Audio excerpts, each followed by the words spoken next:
Saúde, irmãos, na graça e na paz do Senhor Jesus, amém? Vamos abrir nossas Bíblias em 1 Pedro, capítulo 3, nós vamos ver o versículo 13 ao versículo 15, amém? 1 Pedro 3, de 13 a 15, diz assim a palavra de Deus: Ora, quem é que vos há de maltratar se fores zelosos do que é bom? Mas ainda que venhais a sofrer por causa da justiça, bem-aventurados sois, não vos amedronteis, portanto, com as suas ameaças, nem fiqueis alarmados.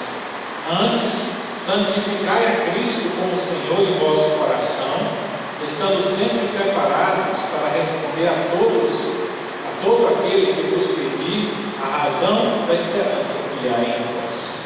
Amém? Vamos orar, feche os olhos comigo. Senhor Deus e Pai, nós te agradecemos, Senhor, por estarmos aqui reunidos em teu nome. Nós te agradecemos, Senhor, pela tua palavra e pedimos, ó Pai, que o Senhor nos ilumine para que possamos compreender a tua palavra, falar aos nossos corações, nos instrui segundo a tua vontade, Pai, em nome de Jesus Cristo, seu Filho amado, que nós lhe pedimos e agradecemos. Amém.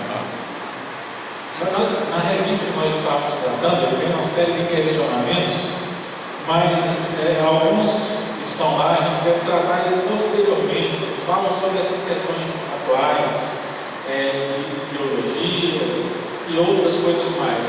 Só que eu achei por necessidade do coração tocou de nós tratarmos algo um pouco mais básico no dia de hoje. E como nós estivemos há pouco tempo falando sobre evangelismo, e tivemos com a igreja lançando propósito, está ganhando pessoas para Cristo, né? Distribui um cartãozinho. Quem não recebeu, não ouviu falar, não nos interaram, a gente vai estar falando de novo. Mas o propósito nosso desse ano como igreja é cada membro, cada irmão está trabalhando um ano para trazer mais um para Cristo. E como é que a gente faz isso?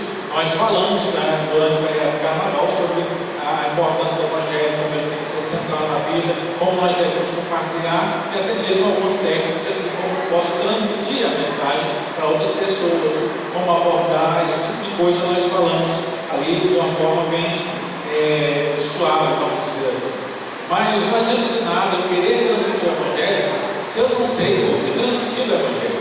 E às vezes a gente precisa revisar o básico, mesmo aquilo que a gente considera que a gente já sabe.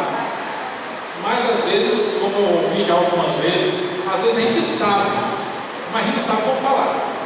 A gente não consegue organizar as ideias. Por isso eu achei bom nós trazermos aqui o nosso breve catecismo, algumas questões que são assim, falam do lado de salvação. Eu chamo essa parte de salvação. Eu suprimi alguns das perguntas, elas vão da 12 até a 20 e pouco, mas em alguns momentos eu tirei que elas são mais meio repetitivas, no sentido que elas trazem algumas minúcias que nós não vamos falar agora para a gente conseguir ter uma visão do todo. A questão é, conforme o versículo 20 que nós vemos lá no primeiro, nós temos que estar capacitados para expor, para falar qual é a razão da nossa fé. E se alguém parasse você e perguntasse: por que você crê em Deus? Qual a razão que você crê? Qual seria a nossa resposta? Eu costumo dizer que a nossa dificuldade em evangelizar é porque a gente tem dificuldade em explicar o que é que Deus fez por nós. E às vezes nós temos guardado em mente coisas que são secundárias e superficiais. Às vezes quando alguém pergunta por que você é crente, a gente não tem a resposta muito certa. A gente fala às vezes família, a gente fala às vezes igreja, mas a gente não vai para o ponto central, que é Cristo Jesus. Por quê? Porque a gente sabe que Cristo está lá. Se a gente perguntar, mas aí você vai falar de Jesus, mas a gente não consegue colocar a nossa vida centralizada nisso, por falta desse conhecimento. E é interessante o seguinte: o breve catecismo, ele foi escrito lá em 1600, lá em Westminster, na Inglaterra. Ele era para crianças. Então eles escreveram uma confissão de fé. E essa confissão de fé, ela explicava, era algo que as pessoas tinham que entender e dizer que concordavam plenamente com isso. E para se estudar essa confissão de fé, como era costume na época, eles criaram os catecismos. Alguém sabe o que é que define o catecismo? O que é um catecismo, sem por definição?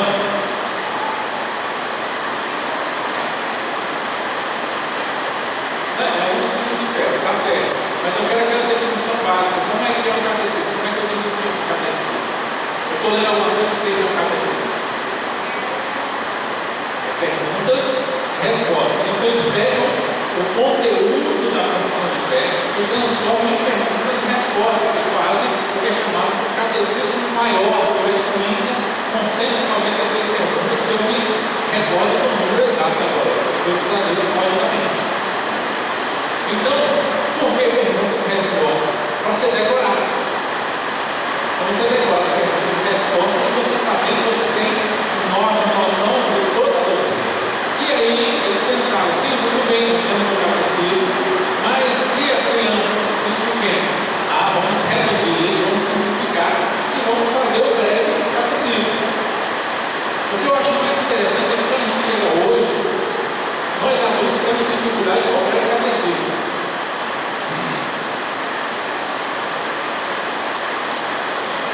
Nós temos dificuldade com o breve catecismo que era para as crianças. Eu fico pensando, hoje a gente fala que as crianças já nascem sabendo. Tem essa história? Os meninos hoje já sabem tudo. Antigamente as crianças eram bobinhas. Só que lá em 1600, 1700, as crianças estudavam esse breve catecismo, porque eles decoravam isso aqui. Aí eu fico perguntando, quem é bobinha? A gente, as crianças de antigamente. Então, mas o breve catecismo é um ponto de partida. Eles reduziram de 190 para 107 perguntas. Então, essas 107 perguntas, mas era uma redução muito grande. E dentro dessas perguntas, eu comecei a estudar, e eu estou desenvolvendo isso bem, e tem alguns grupos delas que tratam de alguns determinados assuntos. E a gente vai ter aqui 12 outros assuntos que nós vamos ver aqui a partir da pergunta 12, que é justamente essa questão de como eu posso falar sobre a razão da minha fé. Onde é que está a razão da minha fé? Eu quero que os irmãos acompanhem comigo.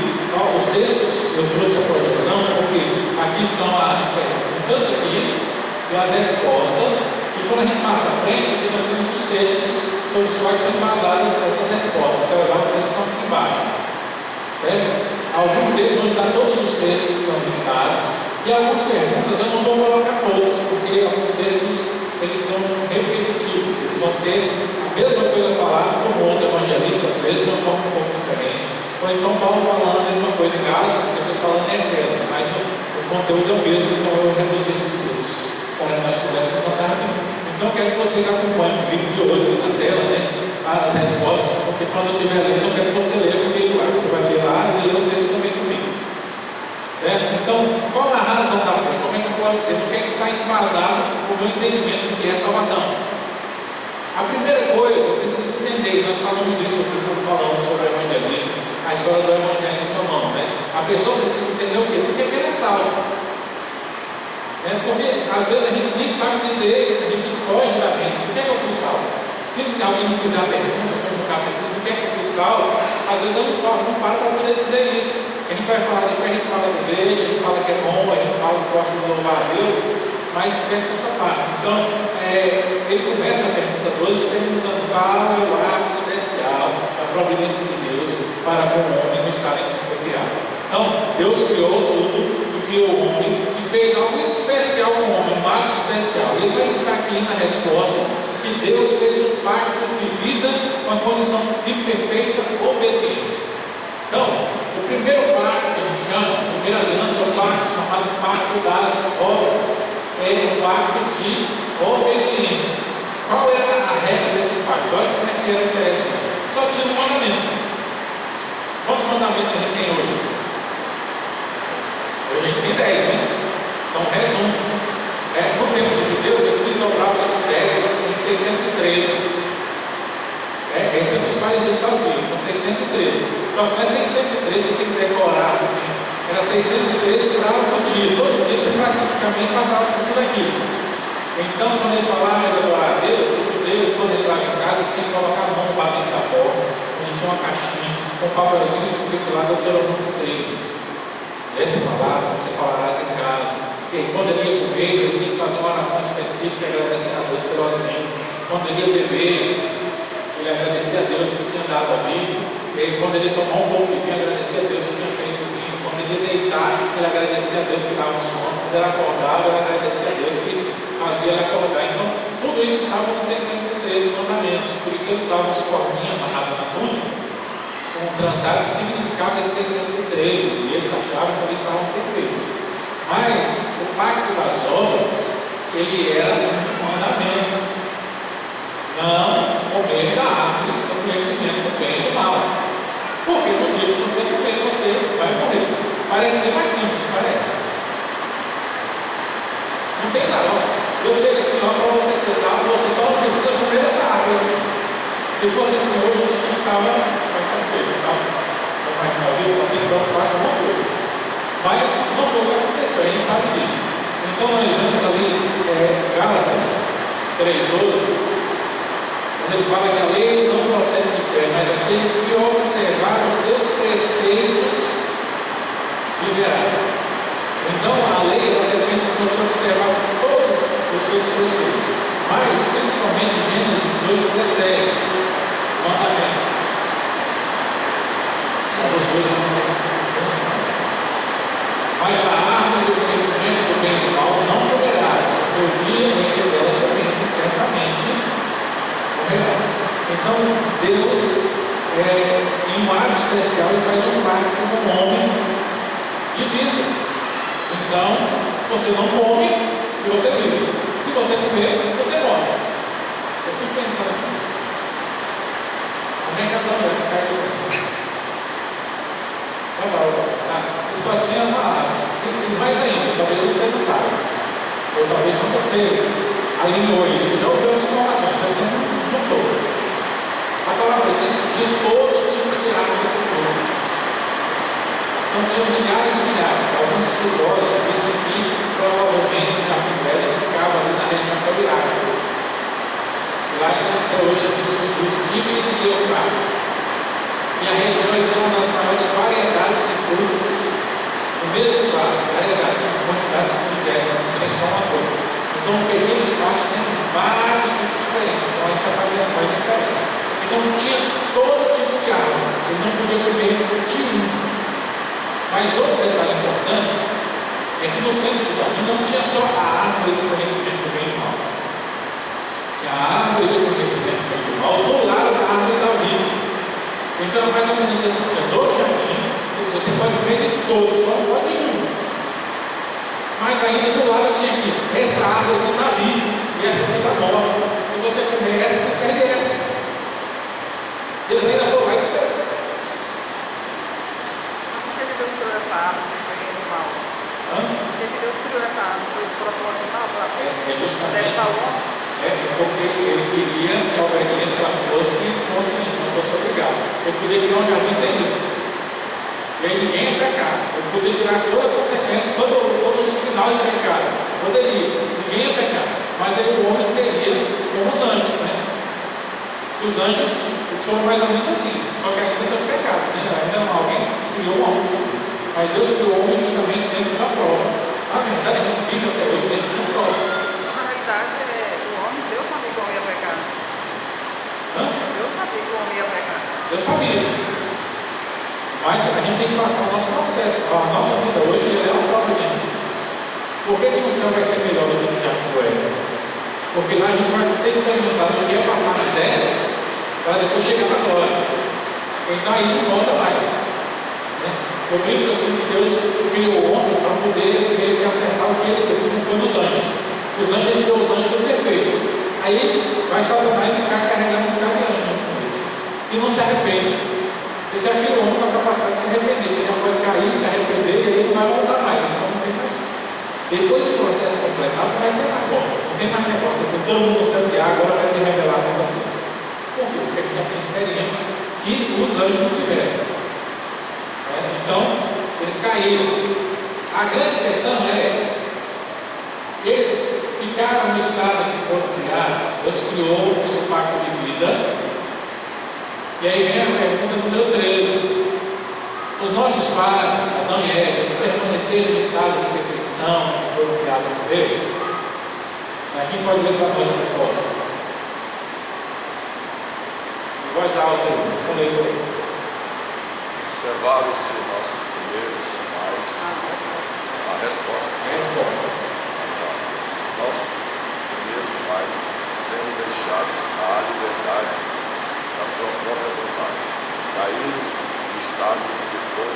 criados pecando contra Deus. Aí aparece a primeira vez que caíram, né?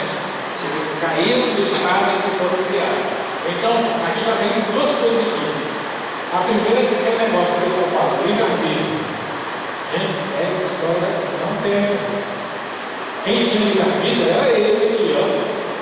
Só que o que eles fizeram com o livre-arbítrio? Caíram. Aí depois que caiu, acabou.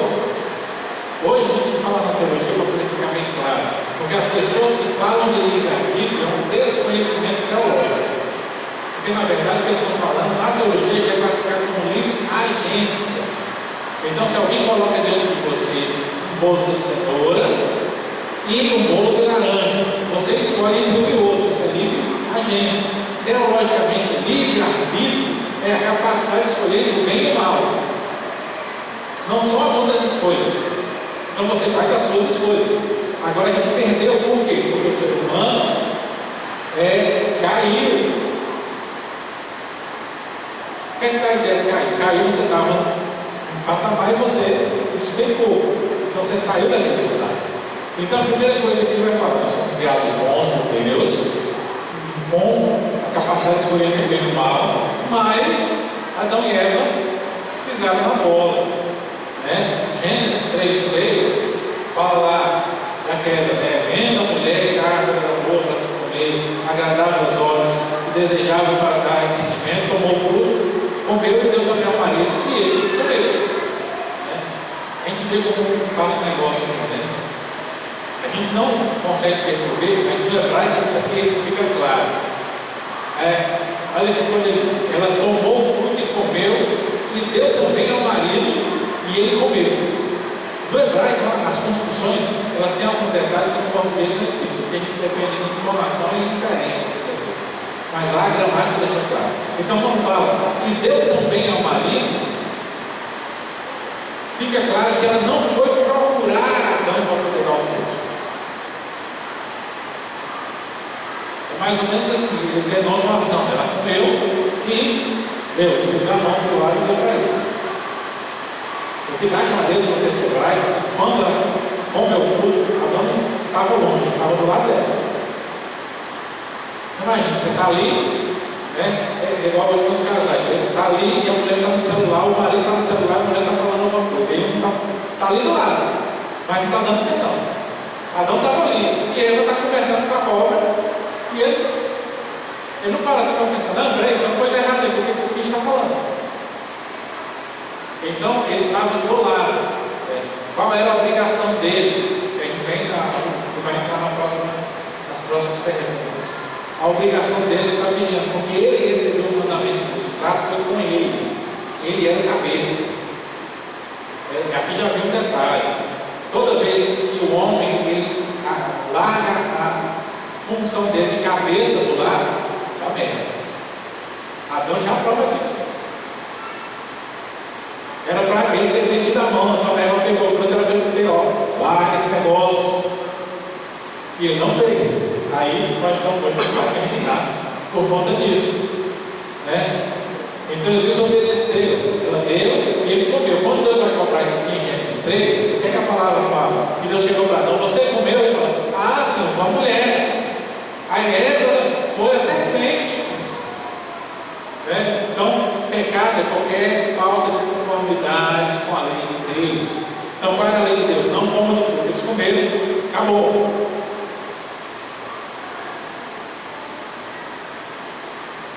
Agora, a grande questão: Adão pecou, caiu. Pula para 16, não vou ler nem a 14 nem a 15. Quando ele fala, caiu todo o gênero humano pela primeira transgressão de Adão. Como o pacto foi feito com Adão, acompanhe lá comigo, mas não só para ele, mas também para toda a sua posteridade, todo o gênero humano que dele procede, de geração ordinária, pecou nele e caiu com ele na sua primeira transgressão. O que acontece? Adão era o representante, ele era o cabeça federal. Então, quando vem ali o primeiro pacto, a chave está aqui, ó, todo aquele que vem por geração ordinária. Eu não sei se vocês sabem que a linguagem de hoje, os jovens e adolescentes já perderam isso. Mas o que é que significa essa palavra, ordinário? tem mais experiência, tem a possibilidade de saber.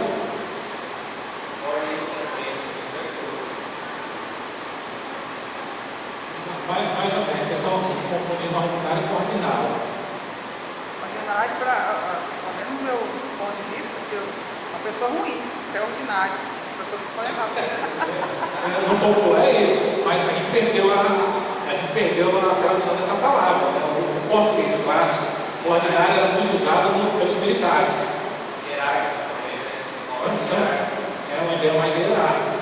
Então, o que é o ordinário? No português, você pegar lá, clássico, você pegar um dicionário, aí não vai ficar, você pegar lá o Aurélio, que é bem ordinário, é comum. Por isso que lá no quartel fala ordinário, macho. O que é ordinário? Ordinário é soldado raso. É soldado comum, que não tem patente nenhuma. Então, ordinário é comum. Quando a gente vê em termos teológicos lá, meio ordinário, quer dizer que é o meio comum. É aquele básico, não extraordinário. E aí vocês agora veem. O que quer dizer extraordinário? Quando a gente fala de algo extraordinário, algo grandioso, algo sobrenatural, algo assim. Aí, extraordinário é aquilo que não é ordinário. Então, se o extraordinário é miraculoso, o ordinário é. Essa é a tradução exata. Então, quando ele fala de meio ordinário, quer dizer gerado de forma comum. Então, isso quer dizer o quê? Todo mundo que nasceu. Tá? Pai, mãe, tal, trabalho de parto, nasceu. Isso é geração ordinária. E aí que entra a beleza do negócio. Jesus Cristo, ele foi gerado uma geração ordinária.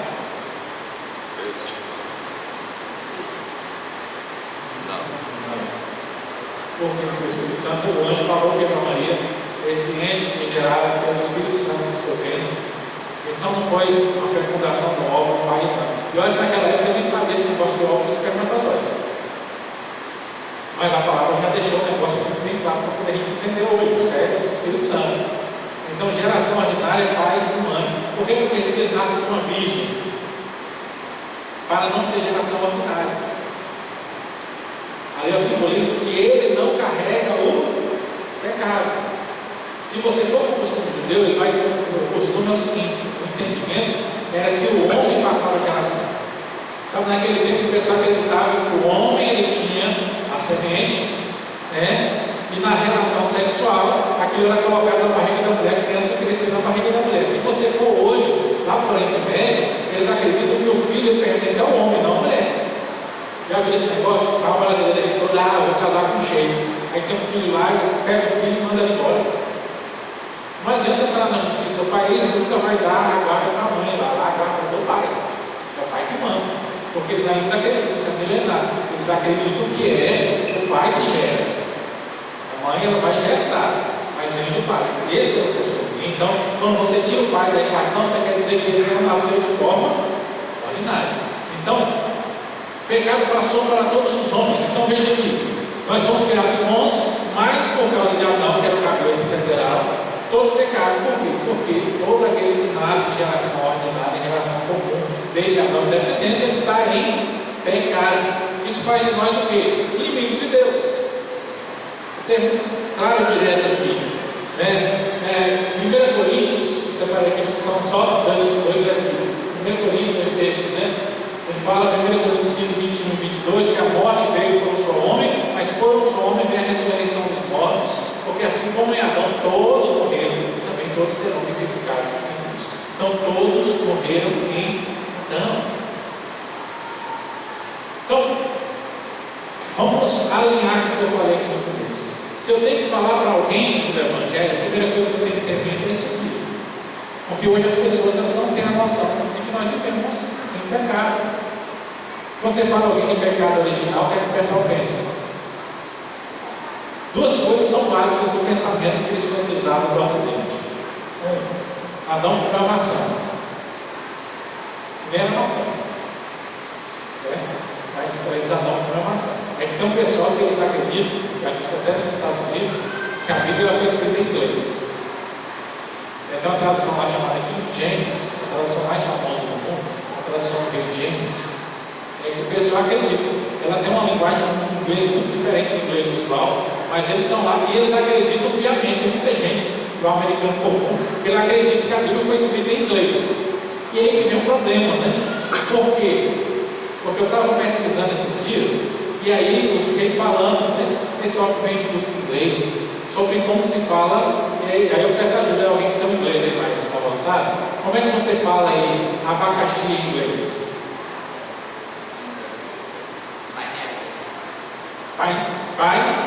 Apple. Mas Apple não é maçã? Então por que o abacaxi tinha maçã? E aí ele foi explicar. No inglês antigo, Apple era a palavra para fruta. Ela não definia maçã. E como a maçã era a fruta mais comum, então o usuário não falava Apple. Aí quando via uma fruta diferente, eles muitas vezes acrescentavam, como aparece abacaxi, aí pai, fruta, tipo de pinho, piada, alguma coisa assim, não sei qual é a tradução exata. É por isso que na tradução King James fala que Eva comeu a Apple, que era fruta, que depois ficou no inglês popular como maçã. Aí o pessoal até hoje fala que ela comeu a maçã, que não era maçã, o problema é a tradução. Então, ele comeu fruta, e aí hoje nós estamos com isso. Segundo, as pessoas acham que o fruto representa o ato sexual, né? Então, você acha que todo mundo era burro, ninguém fazia sexo. Aí quando fizeram a primeira vez, caiu em pecado. E aí deriva a questão do catolicismo romano, da ideia de que o sexo é pecado, ou aí eles evoluíram, porque biblicamente, quando a gente vê na história da igreja, tem a questão do sexo. Isso é doutrina básica bíblica, o sexo foi feito para o casamento. Só que eles acrescentaram que não é só o casamento, para eles assim, o sexo foi feito para a recriação. Isso é uma doutrina que foi difundida há muito tempo. Então, se não for para fazer filho, é pecado. Então, pensa na Idade Média, o pessoal acreditava que se você tivesse prazer no ato sexual, você estava pecando, então não podia ter prazer.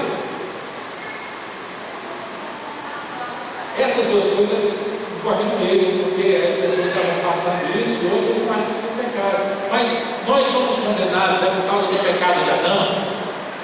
A gente tem ideia com Deus só por causa do pecado de Adão. Muita gente acha que é isso, por isso que a gente tem ideia como ideia retrógrada. Não é o pecado de Adão.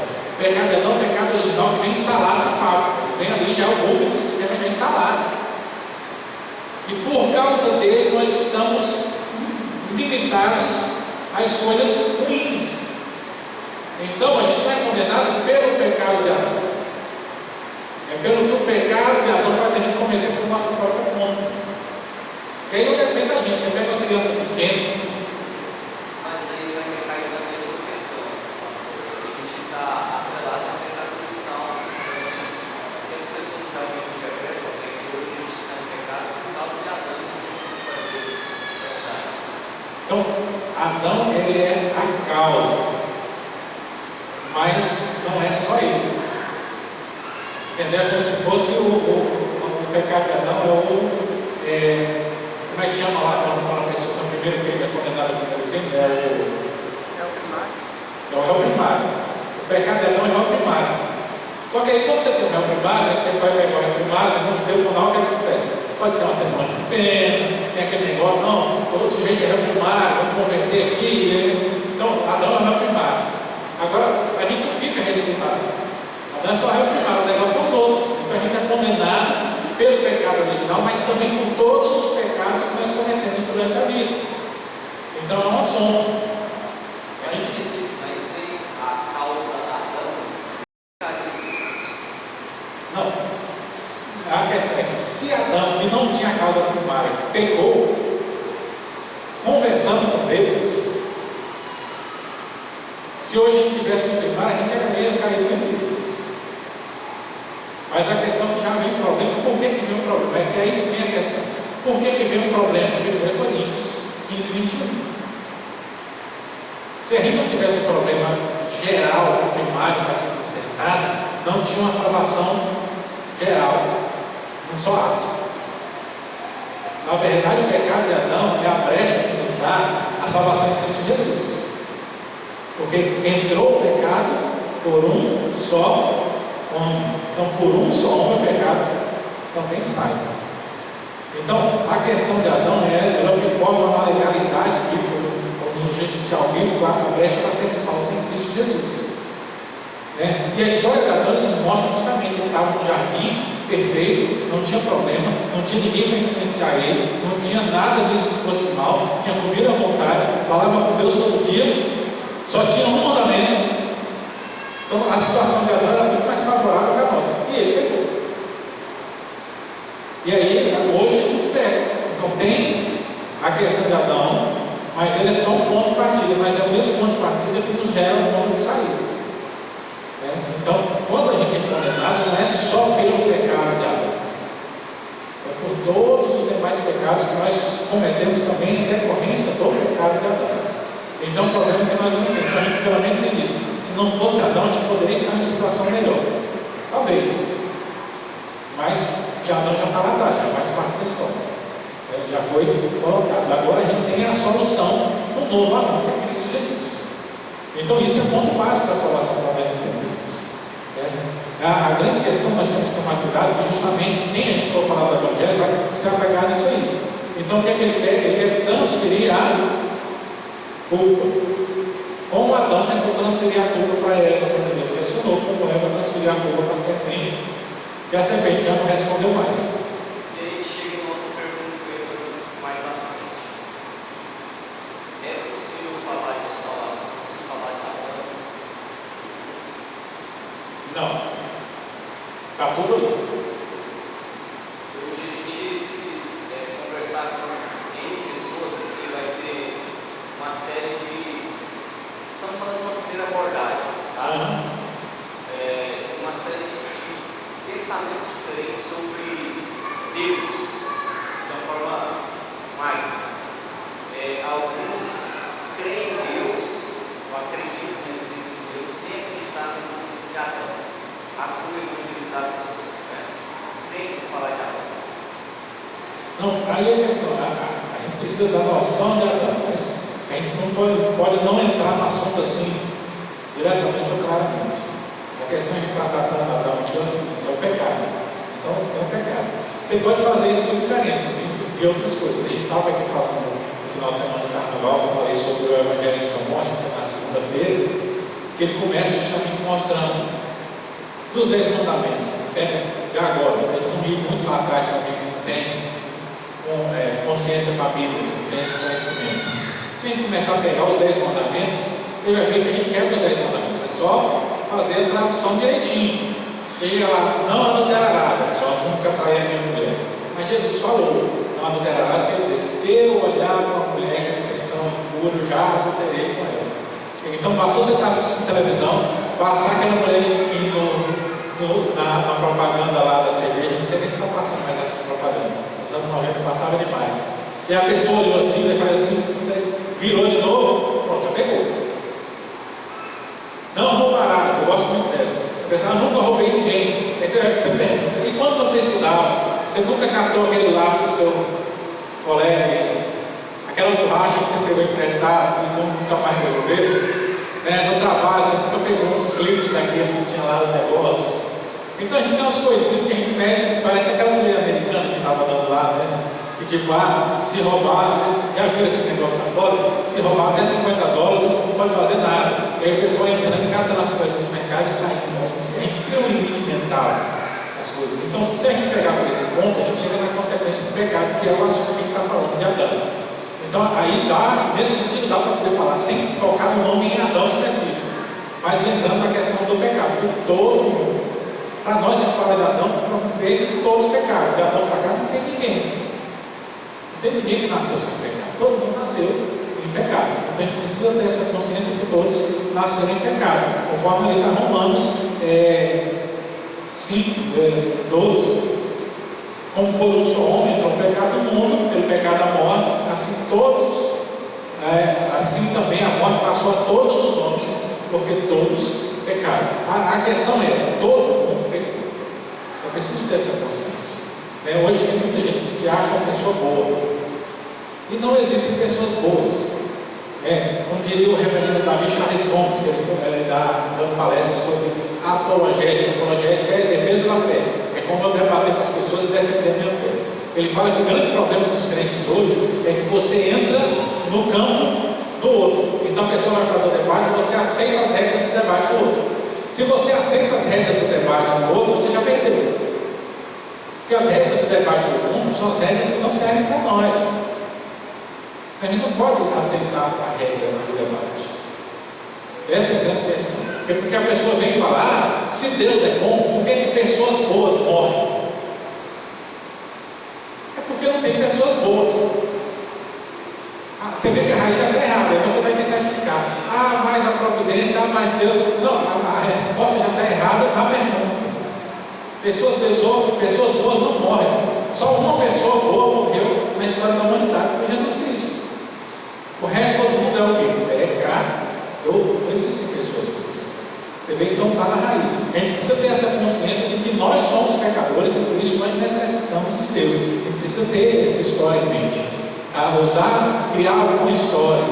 Evangelizar, às vezes você criar uma história para poder fazer. Lembra lá de Natan e Davi? Meu rei, teve um cara que fez isso, meu rei. Esse cara tem que morrer. Aí o profeta virou: o cara é você. Você é o rico. O pobre é. Como é que era o nome dele lá?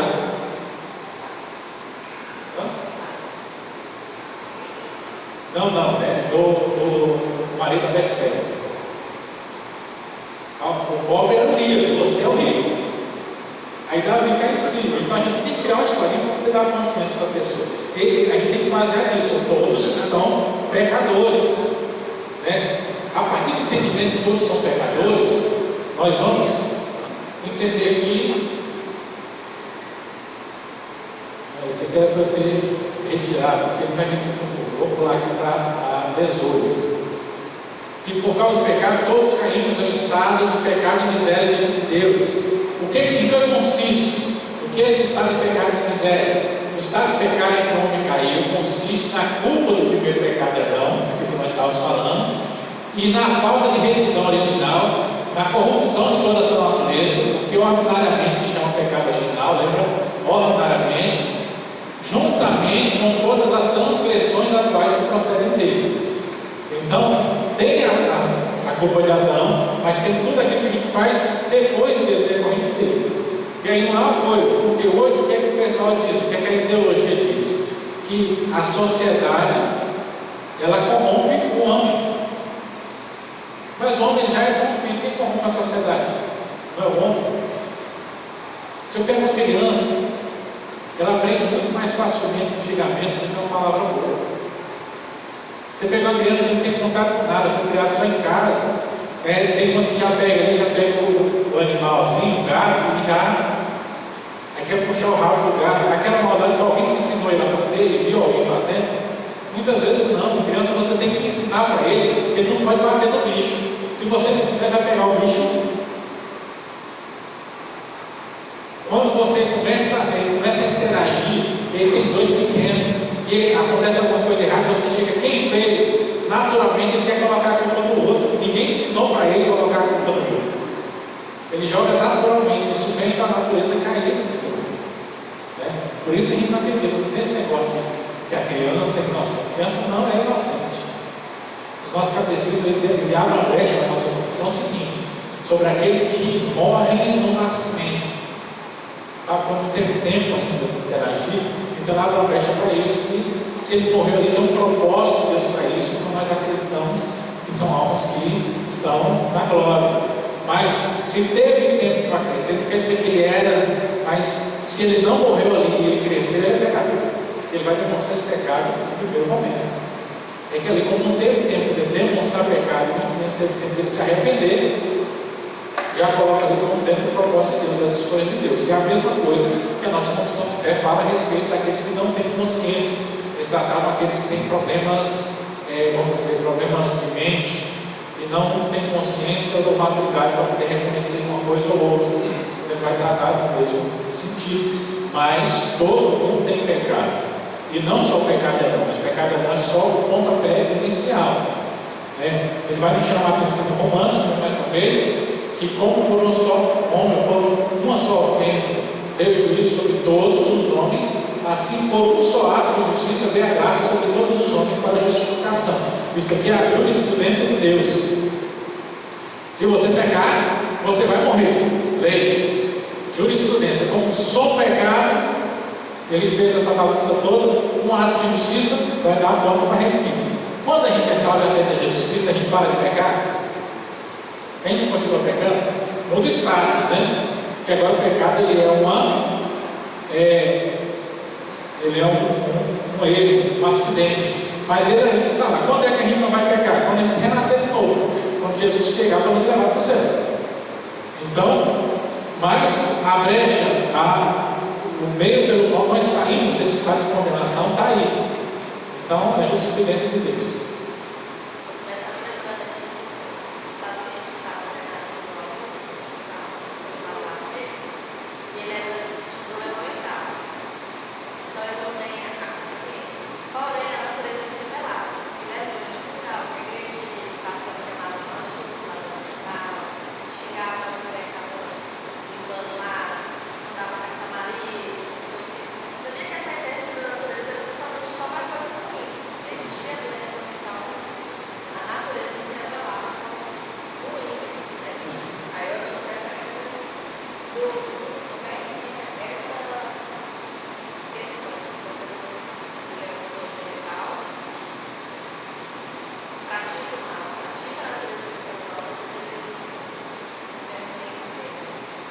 Aí a gente tem que entrar na questão mental mais afinada, né? O conceito é um conceito geral. Então, naquele tempo, existiam aquelas pessoas que, ao observar, é como se elas não tivessem consciência. A gente sabe que tem alguns tipos de problemas que a pessoa ela não tem uma reação.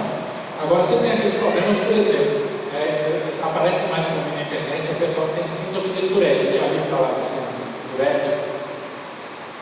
A pessoa tem uns tiques e xinga, então ele está aqui com você, daqui a pouco ele xinga, que é um negócio que sai. Só que o que acontece? Tem muitos deles que falam o negócio e falam, não, desculpa. Então são pessoas que eles têm consciência, tanto é que ele pede desculpa depois, só que ele não consegue controlar. Isso aí é uma coisa. Então é algo, a pessoa que tem consciência para poder pedir perdão. Então, esse aí ele vai conseguir, ele pode até cair mais em algumas situações, mas ele consegue uma arrependimento. Mas que ele tem que estar se arrependendo todo o tempo. Vamos dizer que é uma condição biológica que faz ele, na nossa significação de pecado, ele está mais pedindo perdão o tempo todo que a gente. Então, nessa luta, Deus considera tudo isso. Agora, tem aqueles que, quando a gente vai trabalhar com a mente, a gente descobre que tem aqueles que, tendo o problema, eles, na natureza da carne, eles se aproveitam do problema. Então, isso é comum nós encontrarmos também. A pessoa ela tem um problema, quando descobre, você vê que hoje está muita gente procurando um diagnóstico. A pessoa tem um problema, né? Eu não sei quem comentou comigo no vídeo que os humoristas fizeram, que a pessoa foi lá procurar, fez os testes e dizia, não, agora você é diagnosticado aqui com TDAH. Ele chegou o médico e disse, não, você não tem TDAH. Mas doutor, eu não consigo guardar horário, eu me atraso com as coisas, acontece isso comigo, acontece aquilo outro. Ele falou, não, você só é. Eu lembro o que ele falou lá. Não, você é só sem compromisso mesmo. Mas eu não consigo guardar nada. Não, você é só burro mesmo. Então hoje tem muita gente procurando o laudo para poder justificar. O laudo é para explicar a dificuldade de fazer. Então tem doenças que ele vai gerar uma dificuldade, não a incapacidade. Então nesse caso, o que gera dificuldade, se não tem a busca por retratação, ele é consequência do pecado do mesmo jeito que a pessoa comum. Agora, na dificuldade, aquele que busca uma correção, mesmo que a gente sabe que ele vai buscar e vai cair, vai buscar e vai cair, vai buscar e vai cair, mas nessa busca há consciência de que Deus sabe que ele tem uma dificuldade a mais e isso é justificável naquilo que está acontecendo. Só complementar o exemplo que a Daniela falou, muitas situações históricas de alguns serial killers eram esquizofrênicos, então eles não tinham capacidade de discernimento, praticavam ao perigo. Talvez ele se enquadre esse perdão já subjetivo. Então ele não tem capacidade de ser consultado, de ser praticar o perigo. Mas aí, ao mesmo tempo, a gente tem que analisar não só essa pessoa, tá?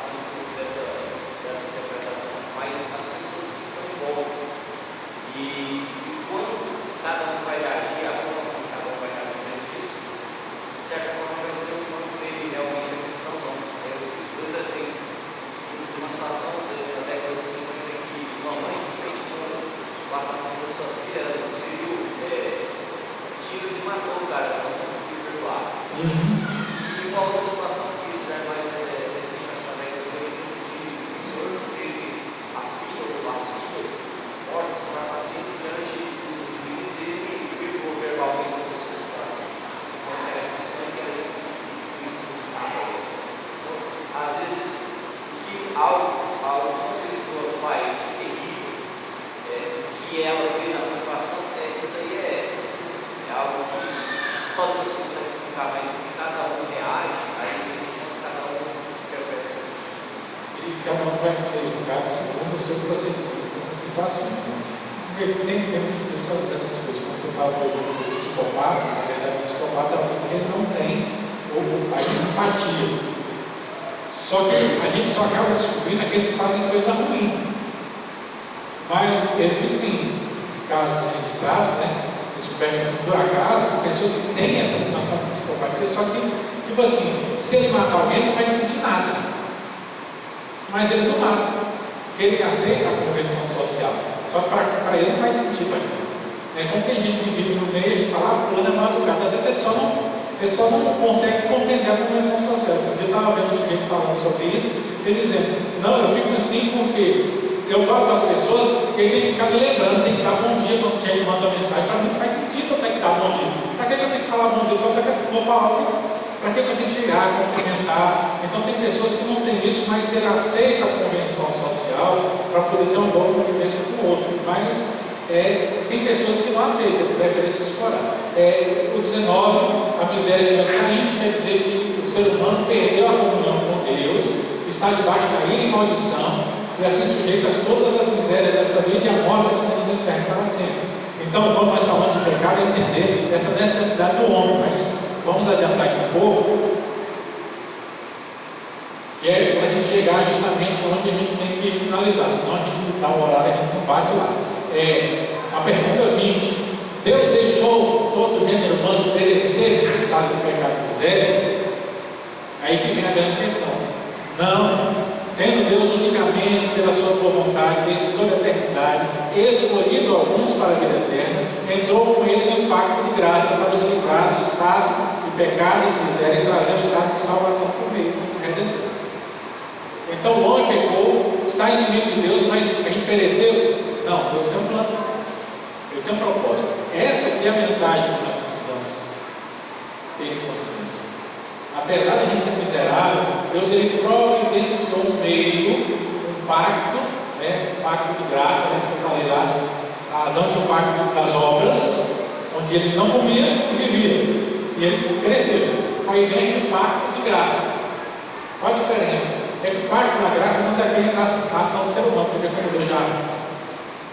Se eu disser que eles têm que fazer alguma coisa, eles não vão fazer. A gente é pecador.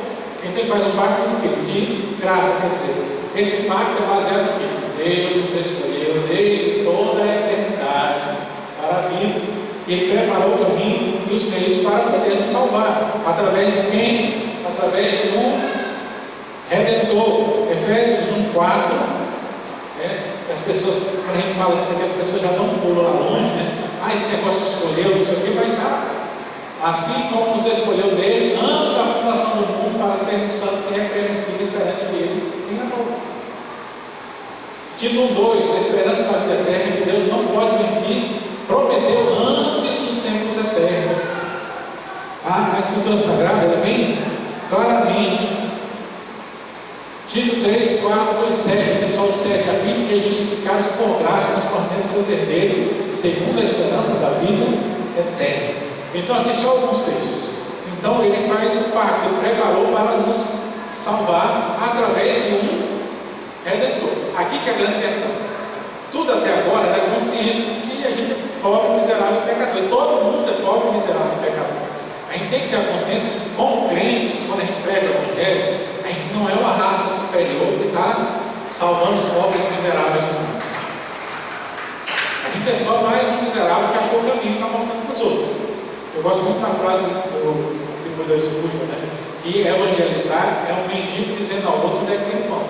Todo mundo é mendigo, só que a gente sabe onde é que encontra o pão. Aí a gente fala para os outros. Evangelizar é isso. Então, quando a gente fala de evangelho para outros, a gente tem que ter a consciência de que nós não somos melhores do que eles. A gente só foi alcançado. E a gente está fazendo trabalho para que ele também seja alcançado. Então, a gente tem que fugir desse negócio. Porque nós somos chamados por graça. A graça quer dizer não merecido. Nós não merecemos. E como é que nós apresentamos isso? pergunta 21 através do Redentor. Quem é o Redentor dos escolhidos de Deus?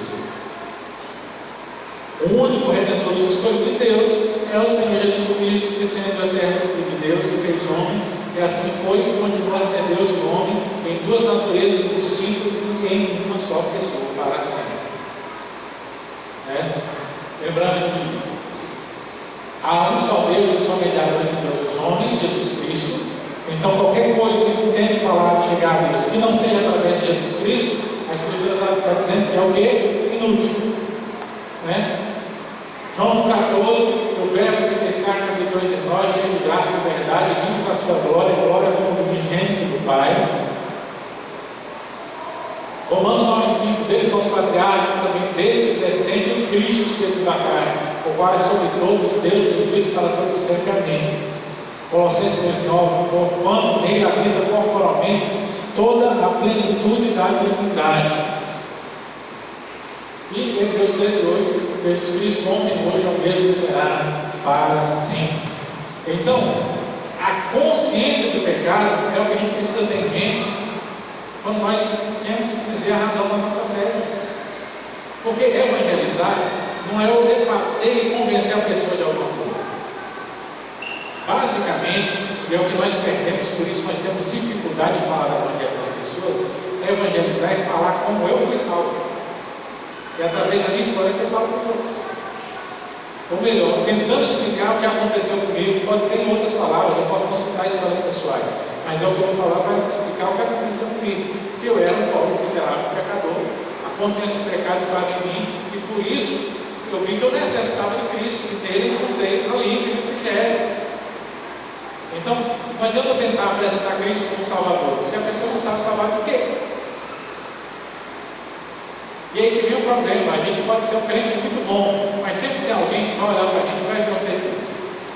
Então uma coisa é ver de longe, Às vezes a gente perde isso de igreja, você chega aqui na igreja, é fácil você não ter um padrão enquanto encontra com os irmãos. Mas lá no dia a dia o negócio pega, a gente faz coisa errada, todo mundo faz. Não tem para onde fugir disso. E às vezes a pessoa que convive com você, ela vê você fazendo alguma coisa, não é que você faz todo dia, mas essas coisas ficam marcadas, já que é ditado por lá, você pode acertar 1000 vezes, se errar uma vez, é doer, as pessoas vão lembrar. E aí se você tenta chegar para a pessoa dizendo que você sabe de tudo, o que é que vai dizer? Fulano, outro dia eu estava fazendo isso, agora está querendo me convencer. Então aí vem coisa, se a gente assume a postura de que nós também somos miseráveis e pecadores, a pessoa, mas você fez isso sim, por isso que eu preciso dele mais ainda. Imagina se eu dependesse de alguém para poder ser salvo. Infelizmente, no meio cristão evangélico atual, há muitas pessoas que acham que vão ser salvos pela quantidade de trabalho que faz pelo evangelho, ou pela vida que leva, porque não fala isso, ou pelo jeito que se veste. Mas perderam a consciência, porque se você for perguntar para ele, ele vai dizer, não, é salvo em Cristo. Mas ele vive como se a salvação fosse dele, e critica as pessoas como se a salvação dependesse delas. E a gente precisa voltar para esse ponto aqui. Todos nós estamos em Adão, todos nós somos miseráveis, afastados de Deus e inimigos de Deus. Então eu estou lá assim, bandeira de pai, Cristo me dá a possibilidade de estar. Então eu chego lá, não posso vestir assim, achar que eu sou o grande soldado de Cristo, do exército que eu estou desde a infância, Não, estou lá como aceitar como um inimigo que se reconciliou. Então, quando eu vou falar com outros, eu tenho que lembrar que eu estava do lado de lá. E a mensagem é essa, sim, todos nós estávamos do lado de lá, que é o que fala lá em Efésios capítulo 2, quando ele diz, e éramos por natureza filhos da ira, como também os demais, mas Deus é rico de misericórdia, por causa do grande amor que nos amou, nos deu vida juntamente com Cristo, pela graça são salvos. Então nós estávamos, e a Escritura traz isso drasticamente, o apóstolo Paulo traz isso drasticamente, mas éramos miseráveis e pecadores. Então a gente não pode perder essa consciência quando fala para os outros, e aí, principalmente a gente precisa lembrar as pessoas que todo mundo é pecador, não tem condição, ninguém consegue se salvar, precisa do Redentor, e o Redentor é Jesus Cristo. Então o Aí o que eu recomendo? Breve catecismo. Quem que tem a Bíblia no celular? O aplicativo de vocês é aquele que tem tipo uma Bíblia assim, preta, que tem uma sarça de Igreja na frente? Se não for esse, eu recomendo procurar, porque esse tem a nossa Bíblia, na versão que a gente usa, tem o inário e tem os símbolos de fé, então tem os catecismos. Então, de graça, você tem os catecismos.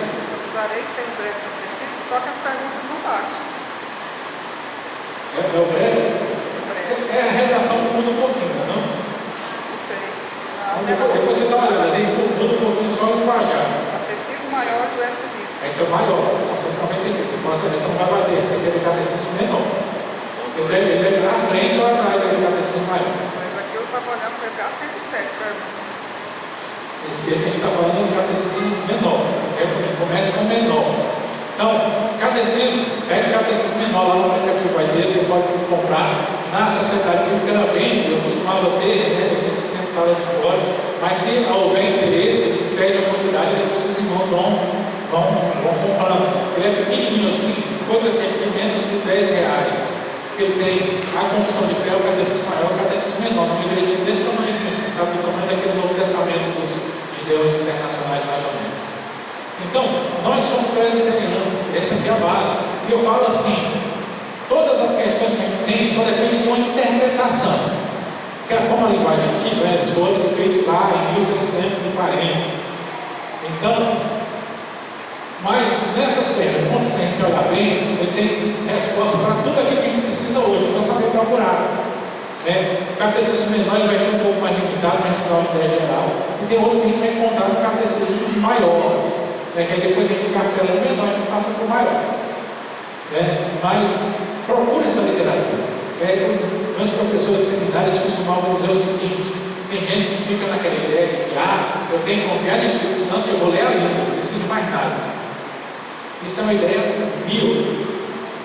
A Bíblia ela é a base de tudo.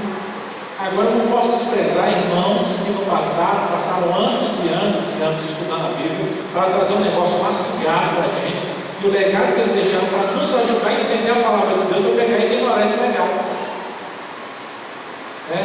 Eles falavam que é o seguinte: eu posso ver com os meus próprios olhos, só que quando eu uso aquilo que os nossos antepassados cristãos já mastigaram, é como se eu estivesse subindo nos ombros do gigante, então eu vejo mais longe. Então nós temos livros, hoje a gente tem que procurar, tem bons e tem ruins, eu costumo recomendar, mas os documentos nós temos na nossa própria igreja. Por quê? De 1647 até hoje não se apontou uma confissão de fé que fosse tão completa como a confissão de fé do Westminster. Por que ela não é mais usada? Porque ela é tão rigorosa que tem gente que não quer por causa de algumas partes dela. Aí não quer aceitar tudo. Nós somos algumas das únicas denominações que aceitam ela plenamente. E essas teses foram as últimas teses da reforma. Que é o refinar de toda a ideia da reforma.